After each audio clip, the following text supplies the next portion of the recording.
La nuit noire de l'âme fait partie de l'éveil pour beaucoup de gens. Aujourd'hui, je vais aborder la signification de ce concept ainsi que plusieurs autres symptômes dont il est possible de faire l'expérience. De manière simplifiée, on pourrait dire que la nuit noire de l'âme, c'est une crise existentielle dans laquelle on est confronté à toutes les illusions de notre vie. C'est la perte de repères.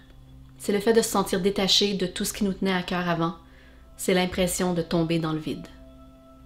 Tout ce qui nous passionnait ou nous rendait heureux nous semble maintenant vide de sens. On ressent l'aspect superficiel de notre vie et on cherche un sens plus profond à notre existence. La nuit noire de l'âme, c'est aussi l'intégration de l'ombre et la prise de conscience de la dualité comme faisant partie intégrante de notre réalité. Cette prise de conscience est d'abord vécue comme une augmentation de la séparation, mais elle vise précisément à prendre conscience de l'illusion de la séparation. C'est aussi le moment où de vieilles blessures peuvent remonter à la surface, qu'il s'agisse d'expériences traumatisantes ou d'émotions qu'on a enfouies au plus profond de notre être. Pendant la nuit noire de l'âme, plus rien ne peut demeurer caché.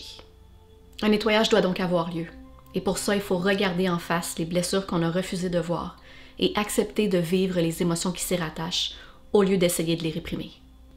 La nuit noire de l'âme ne dure pas éternellement. C'est un état d'être temporaire dont le but est de propulser notre éveil spirituel. C'est pas non plus le seul symptôme qu'on peut ressentir lors d'un éveil. Il y en existe plusieurs autres. Le changement qu'on traverse a un impact bien réel sur nous, mais les symptômes peuvent varier énormément d'une personne à l'autre. Il est donc très difficile de catégoriser tel ou tel symptôme comme étant assurément un symptôme d'ascension.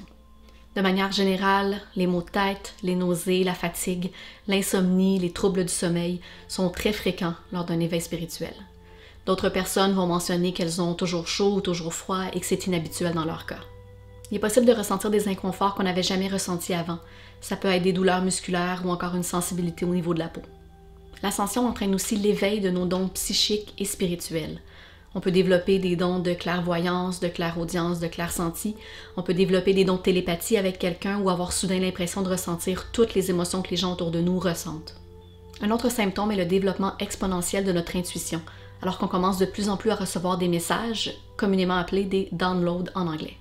Un download, c'est l'apparition soudaine de notions ou de pensées en lien avec la spiritualité ou le développement personnel qui semblent venir de nulle part. C'est comme si on posait une question et soudainement on reçoit une réponse sous forme de pensée, comme si on venait de la lire dans un livre ou si quelqu'un venait de nous donner la réponse. Évidemment, on peut voir ces downloads comme des messages qu'on reçoit de notre soi supérieur ou de nos guides. Quand on commence notre ascension, il devient de plus en plus facile de communiquer avec les dimensions supérieures. C'est donc pourquoi on reçoit de plus en plus d'informations. D'autres symptômes peuvent aussi être en lien avec la guérison de blessures provenant de vies antérieures. Puisqu'un éveil spirituel, c'est le fait d'entrer dans la 4e dimension et que la 4e dimension, c'est le nettoyage, il faut traverser le processus et nettoyer toutes nos blessures, qu'elles proviennent de notre vie actuelle ou de vie antérieure. Un traumatisme vécu dans une ancienne vie peut donc remonter à la surface et nous faire ressentir une douleur en lien avec ce traumatisme.